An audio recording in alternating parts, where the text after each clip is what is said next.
Hello friends, welcome to the Saral Prayas channel. कैसे हैं आप सभी? उम्मीद करता हूं कि आप सभी बहुत ही अच्छे और स्वस्थ होंगे। तो डियर फ्रेंड्स, ये एक सेशन है बहुत ही इम्पोर्टेंट, जैसा कि आप अपनी स्क्रीन पर देख रहे हैं। इस सेशन में हम बात करेंगे जो Punjab and Haryana high court का जो आपका पीएन का एग्ज़ाम हुआ है, इसकी आंसर की कब आ सकती है। इसके रिगार्डिंग काफ़ी कमेंट्स आ रहे थे कमेंट सेक्शन में, और इस पे भी हम डिटेल में बात करेंगे। एक्सपेक्टेड कट ऑफ, इस पे भी ज़्यादा लोगों को बहुत क्वेश्चंस हैं कि क्या कट ऑफ रह सकती है। और फ्रेंड्स, कट ऑफ बहुत सारी चीज़ों पे डिपेंड करती होती है, बिकॉज ये आप जानते हैं मल्टीपल शिफ्ट्स में आपके एग्ज़ाम हुए हैं। तो मल्टीपल शिफ्ट्स के एग्ज़ाम जब होते हैं तो वहाँ पे नॉर्मलाइजेशन का बहुत ही रोल इम्पोर्टेंट हो जाता है, बिकॉज़ उन्हें बैलेंस में लाना होता है। जो डिफ़िकल्ट शिफ्ट्स हैं उनके मार्क्स बढ़ते हैं, और जो इजी शिफ्ट्स होती हैं उस शिफ्ट के मार्क्स रिड्यूस होते हैं। इक्वलेंट टू एक बैलेंस लाया जाता है इक्विलिब्रियम के लेवल पर, ताकि किसी के साथ भी डिस्क्रिमिनेशन ना हो। मल्टीपल शिफ्ट्स के एग्ज़ाम्स में ऐसा होता है, तो नॉर्मलाइजेशन का रूल फॉलो किया जाता है। तो ज़्यादा टाइम ना लेते हुए हम स्टार्ट करते हैं अपना ये सेशन, जिसमें मैं आपको काफ़ी कुछ समझाने की कोशिश करूँगा अपने पॉइंट ऑफ व्यू से, और क्या रह सकता है क्या नहीं रह सकता है। तो ये पीएन की जो वैकेंसीज थी 300, इसका आपको पता है अभी एग्ज़ाम हुआ है 11 अगस्त से लेके 22 अगस्त तक, डियर फ्रेंड्स। तो ये अब ये ख़त्म हो चुका है एग्ज़ाम आपका, 22 अगस्त तक हुआ है। तो अभी आप बहुत ही ज़्यादा उसके लिए आंसर की के लिए वेट कर रहे हैं कि आपके कितने मार्क्स बनेंगे। तो मैं आंसर की के रिगार्डिंग कुछ फ्रेंड्स ने कमेंट किया था, जिसमें इन्होंने बताया था कि 28 तारीख को आंसर की आ रही है। लेकिन ये फ्रेंड्स एक्सपेक्टेड है। जो वेबसाइट आपने बताई उस पर मैंने चेक किया, ठीक है, ये एक्सपेक्टेड डेट उन्होंने दी है 28 अगस्त। ठीक है, तो आज आपके पास 27 अगस्त है, तो अभी भी एक दिन है, लेकिन ये एक्सपेक्टेड है, ये फाइनल नहीं है डियर फ्रेंड्स। अच्छा, इस सेशन में हम एक्सपेक्टेड कट ऑफ के रिगार्डिंग भी बात करेंगे, जो फिजिकल के लिए रहने वाली है। तो हम फ्रेंड्स, सबसे पहले हम आंसर की के रिगार्डिंग मैं बता देता हूं आपको कि कब आ सकती है आपकी आंसर की। ठीक है फ्रेंड्स, तो जो आपका ये एग्ज़ाम हुआ था फ्रेंड्स, ये 22 अगस्त को ख़त्म हुआ है। तो यहाँ पे मैं एक चीज़ कह सकता हूँ कि जो आंसर की है ये आपकी विद इन 2 वीक्स में आ जाएगी, क्योंकि ऐसा ही होता है इनके पास ट्रेंड में। जो पहले भी एग्ज़ाम हुए हैं उनकी आंसर्स की ये ज़्यादा टाइम नहीं लेते, 7 to 15 डेज़, 10 to 15 डेज़ में रिलीज़ हो जाती है। तो मैं आपको बताता हूँ जो आंसर की है आपकी, डियर फ्रेंड्स, आप प्लीज़ पूरा इस सेशन को देखिएगा बिना स्किप किए हुए। अदरवाइज़ मैं बहुत सारे इसमें पॉइंट्स कवर करता हूँ जो कि आपको नहीं पता चलते स्किप करने की वजह से, फिर आप कमेंट सेक्शन में कमेंट करते हैं। मैं मोस्ट ऑफ द, अगर आप बिना स्किप करे ये सेशन देखेंगे तो आपके मोस्ट ऑफ द जो डाउट्स हैं वो क्लियर हो जाएंगे। तो डियर फ्रेंड्स, आंसर की, जैसे आपका 22 अगस्त को एग्ज़ाम हुआ है ओवर, हम जानते हैं। तो 22 अगस्त को एग्ज़ाम ओवर होने के बाद आप 10 डेज़ का मान के चलिए, इतना टाइम लग जाता है, मिनिमम 10 डेज़। तो ये आपका 2 सितंबर तक आने के चांस हैं। लेकिन अभी ऑफिशियल वेबसाइट पे नहीं देखा है मैंने फ्रेंड्स, अभी अभी आपके ये ऑफिशियल वेबसाइट पे नहीं आया है इसके रिगार्डिंग अपडेट। ठीक है, जो ये आप वेबसाइट बोल रहे हैं इस पर इन्होंने लिखा हुआ है एक्सपेक्टेड। एक्सपेक्टेड का क्या मतलब होता है? चांस है, उम्मीद की जा रही है कि 28 अगस्त को आपकी आंसर की आ सकती है। वैसे आंसर की आते ही बहुत कुछ क्लियर हो जाएगा, क्योंकि बहुत सारे जो फ्रेंड्स हैं वो कह रहे हैं कि 80 से प्लस कट ऑफ जाएगी लाइक जनरल की। कोई कह रहा है कि 60 जाएगी बिकॉज जीके का लेवल बहुत हार्ड था। तो कई यहाँ पे आप जैसे फ्रेंड्स कमेंट कर रहे हैं अपने अपने पर्सपेक्टिव पर। ठीक है फ्रेंड्स। तो मेरे अकॉर्डिंग जो आपके आंसर की आएगी 2 सितंबर से लेके 8 सितंबर, इस बीच में आएगी, क्योंकि ये 28 अगस्त को अगर आ जाती है तो वेल एंड गुड है, बट ये एक्सपेक्टेड है आपकी बताई हुई वेबसाइट के अकॉर्डिंग। अब आ जाते हैं हम सबसे इम्पोर्टेंट चीज़ पे कि कट ऑफ क्या रह सकती है, कितने नंबर पर आपको फिजिकल के लिए कॉल अप किया जाएगा फ्रेंड्स। तो हम जानते हैं डियर फ्रेंड्स कि आपका इसमें जो पेपर हुआ था वो कितने मार्क्स का था, 100 मार्क्स का। और जनरल में कट वैकेंसीज कितनी है, अराउंड 234 आई थिंक। और इसमें आपकी वैकेंसी है लाइक 35 to 40, ऐसी कुछ वैकेंसीज है इसमें SC ST और बैकवर्ड क्लास में। तो इतना तो तय है कि जनरल में कट ऑफ भी सबसे ज़्यादा तो वैसे जनरल की ही जाएगी फ्रेंड्स, ये हमेशा से ट्रेंड रहा है। अनरिजर्व्ड की कैटेगरी में ही कट ऑफ सबसे हाई रहती है, ठीक है। उसके बाद SC में कम होती है उससे, फिर उससे भी कम ST में हो जाती है, और बैकवर्ड क्लास में तो ज़्यादा रहेगी SC ST से, वो इक्वलेंट टू UR रहेगी अनरिजर्व्ड की, अगर हम बैकवर्ड क्लास की बात करें। तो मैं एक और चीज़ पे आपका ध्यान ले जाना चाहूँगा इस सेशन में। तो आपका जो पेपर था फ्रेंड्स वो 100 मार्क्स का था, जिसमें मैंने चेक किया है, जिसमें आपके 2 मार्क्स के क्वेश्चंस थे, 2 मार्क्स ईच क्वेश्चंस थे, जिसमें आपके 40 क्वेश्चंस जो थे जीके के थे। बहुत ज़्यादा वेटेज थी जीके में। आपका था जनरल अवेयरनेस, फिर था जनरल नॉलेज, और एक सेक्शन था आपका करंट अफेयर्स।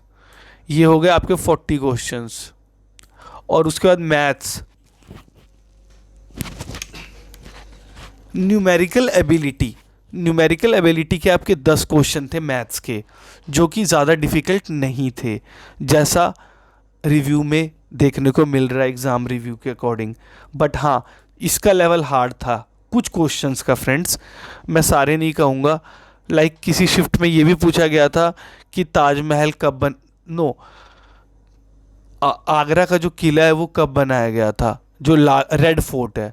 हाँ, इसके रिगार्डिंग पूछा गया था क्वेश्चन कि Red Fort, when was the Red Fort was constructed during the which बादशाह tenure the Red Fort was built and in which year it was built.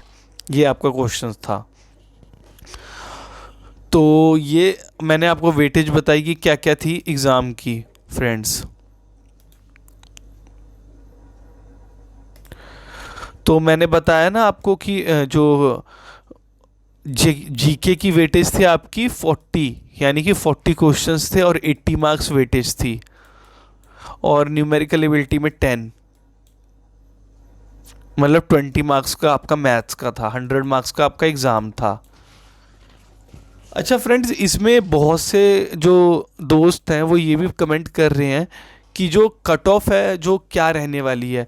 तो इसमें इन्होंने एक क्राइटेरिया रखा है कि 50% तो जनरल को लाने ही लाने हैं अगर आपको नेक्स्ट स्टेज के लिए शॉर्टलिस्ट होना है। तो यानी कि जो अनरिजर्व्ड है उसको 50 नंबर तो 100 मार्क्स तो लेके आने हैं, बिकॉज यहाँ पे जो कट ऑफ गई है, no 100 marks no, I think 50 आपके क्वेश्चंस थे, 2 नंबर का एक क्वेश्चंस था, तो 100 मार्क्स का पेपर है। हाँ, 50% मतलब आपको 50 नंबर तो लाने ही लाने हैं अनरिजर्व्ड को।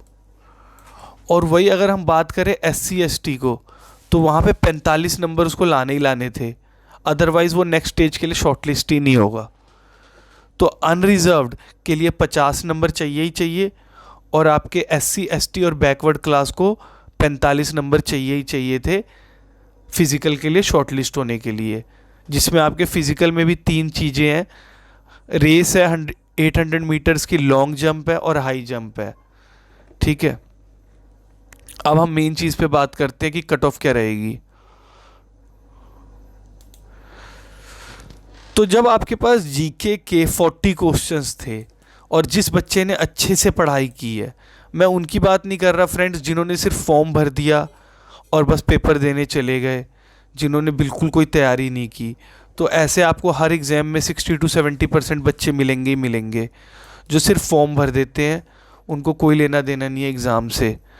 ठीक है, जो बाकी रह जाते हैं आपके 20% और 30, ये पढ़ने वाले होते हैं। उसमें भी जो 10% होते हैं वो बहुत ज़्यादा हार्ड वर्क कर रहे होते हैं पर्टिकुलर एक सीट के लिए इस पीएन की वैकेंसी में, क्योंकि एक एक सीट के लिए यहाँ कंपटीशन होगा फ्रेंड्स।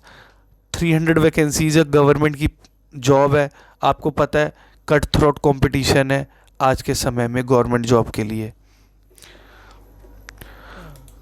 अच्छा, अब मैं आपको कट ऑफ बताता हूँ। अच्छा, यहाँ पे अगर आपके पास 40 क्वेश्चंस हैं तो जिस बच्चे ने बहुत अच्छे से पढ़ाई की है, मैं उम्मीद करता हूँ कि वो 22 से 25 क्वेश्चन कर लेगा जीके के। और मैथ्स में मैं as per the difficulty level 8 questions तो मैं मान ही सकता हूँ। तो ये आपके कितने हो गए? 44 ये हो गए आपके। यहाँ से अगर 22 क्वेश्चन वो करेक्ट करता है और 8 क्वेश्चन वो इसके करता है तो हो गए 16। 44 और 16 कितने हुए आपके? 60। तो अगर पेपर का लेवल बहुत हार्ड है फ्रेंड्स जिस शिफ्ट में, वहाँ पे आपकी 60 मार्क्स आपके इनफ होंगे जो कि नॉर्मलाइज होके 70 to 75 रीच करेंगे। और वही अगर इजी शिफ्ट है आपकी, इजी शिफ्ट होने की वजह से आपके मार्क्स रिड्यूस हो सकते हैं। तो इजी शिफ्ट में आपको सीधा सीधा 70 to 75 टच करना ही पड़ेगा फ्रेंड्स, अगर आप अनरिजर्व्ड कैटेगरी से हैं। तो यही है जो मैं अपने हिसाब से बता रहा हूँ आपको कट ऑफ। ठीक है फ्रेंड्स, तो यहाँ पे अगर आप 70, मैं ये इसलिए कह रहा हूँ 70 तो आपके नॉर्मलाइज होंगे ही होंगे ना फ्रेंड्स, क्योंकि अगर आप 60 मार्क्स ले आए तो आपके 10 नंबर बढ़ेंगे बढ़ेंगे अगर आपकी शिफ्ट डिफ़िकल्ट थी तो। क्योंकि कई डेज़ में एग्ज़ाम चले हैं फ्रेंड्स, 11 अगस्त से आपके 22 अगस्त तक चले हैं और एक एक दिन में 3 शिफ्ट्स थे, 3 पालियाँ थी जिसमें एग्ज़ाम हो रहे थे। ठीक है, 3 शिफ्ट्स में एग्ज़ाम्स हो रहे थे। तो यहाँ पर अगर 11 से 22 अगस्त तक एग्ज़ाम हुआ, इससे हम एक चीज़ तो निकाल सकते हैं कि काफ़ी बच्चों ने एग्ज़ाम दिया है फ्रेंड्स। और इसके ऊपर भी मैं सेशन बना चुका हूँ जिसमें ज़्यादा क्वालिफ़िकेशन वालों ने फॉर्म भरा था, वो ऑलरेडी बाहर हैं, क्योंकि इसमें एफिडेविट की रिक्वायरमेंट है कि आपको लिख के देना पड़ेगा कि आप सिर्फ 12वीं पास थे। अगर उससे ज़्यादा पढ़े लिखे हैं तो आप ऑलरेडी डिसक्वालीफाइड है, आपके फॉर्म भरने का कोई मतलब ही नहीं था फ्रेंड्स। अगर अब हम एक और चीज़ देख लेते हैं, अगर यहाँ पे हमारी 70 to 75 कट ऑफ जा रही है अनरिजर्व्ड की, हाँ, और ये जा सकती है इतनी फ्रेंड्स क्योंकि कंपटीशन ज़्यादा है। अब वो समय नहीं रहा जहाँ पे कम फॉर्म भरे जाते थे। अब 50 नंबर, 50 तो चलिए मिनिमम क्वालिफाइंग है फ्रेंड्स।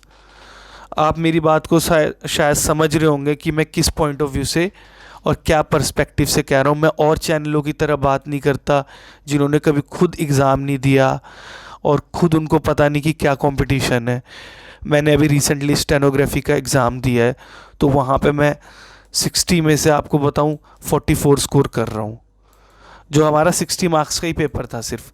तो मैं 44 एक पेपर में कर रहा हूँ और एक में मैं 46 स्कोर कर रहा हूँ हरियाणा वाले में, और पंजाब वाले में मैं 44 स्कोर कर रहा हूँ। तो आपको मेरी जीके का लेवल पता चल रहा होगा। ठीक है, और इंग्लिश तो चलो है ही है मेरी, मतलब तारीफ़ नहीं करनी चाहिए, मैं बस अपना पॉइंट ऑफ व्यू बता रहा था। मैं दूसरी साइड चला गया बोलते बोलते, बाकी कोई नहीं। हाँ, तो मैंने बताया आपको जनरल की कट ऑफ आप लेके चलो 70 to 75। अगर आपकी शिफ्ट डिफ़िकल्ट थी तो आपके 60 मार्क्स बहुत हैं, और अगर आपके इजी थे तो आपको 70 टच करना ही पड़ेगा। अब आ जाते हैं बैकवर्ड क्लास पे फ्रेंड्स। इसकी कट ऑफ में सिर्फ 2 से 4 नंबर कम कर लो आप, 66 से लेके 72 ये रहेगी आपकी बैकवर्ड क्लास की। और please no negative comments in my comment section regarding the cut off, otherwise the particular friend will be blocked. Okay, so only the positive comments so that all the students will get a positive environment to prepare for the physical exam of the PN posts. तो वही SC की cut off गिरेगी क्योंकि ये यहाँ पे आपको 60 तक ले आएगी, 62 टू 64 भी आ रहे हैं तो आपका हो जाना चाहिए। अब बात करते हैं एसटी की। एसटी में तो आपके कम होने चाहिए, यहाँ पे मुझे लगता है 50 से इतना ही होएगा, 50 टू 54। एक्स सर्विसमैन के तो बहुत कम नंबर पे हो जाएगा। तो यही है, मैंने बहुत सारी चीज़ों पे आपको इसमें बात की है। अगर फिर भी आपका डाउट है फ्रेंड्स, तो आप अपना कमेंट कर सकते हैं। Comment your doubts in the comment section. Okay friends, तो इस सेशन में इतना ही फ्रेंड्स। और अगर आपको हमारा कंटेंट अच्छा लगा होगा, सरल प्रयास को आप सब्सक्राइब कर सकते हैं, क्योंकि इस पे आपको काफ़ी नॉलेजेबल सेशंस, जीके की classes like Mughal empire, parts of the constitution और पॉलिटी के बहुत सारे इस पे मेरे चैनल पे सेशंस हैं, आप उनको देख सकते हैं। क्योंकि फ्रेंड्स जीके एक दिन में नहीं आती, इसके लिए बहुत हार्ड वर्क लगती है, लाइक 1 ईयर, 1.5 ईयर आपको कंटिन्यूसली पढ़ना पड़ता है, एक मतलब कंसिस्टेंसी के साथ। Then only you will be able to grasp a good knowledge in a particular GK, like in history, like in geography, like in polity, like in general science. ठीक है, तो यही था। तो इस सेशन में इतना ही फ्रेंड्स, मिलते हैं नेक्स्ट क्लास में, तब तक के लिए थैंक यू।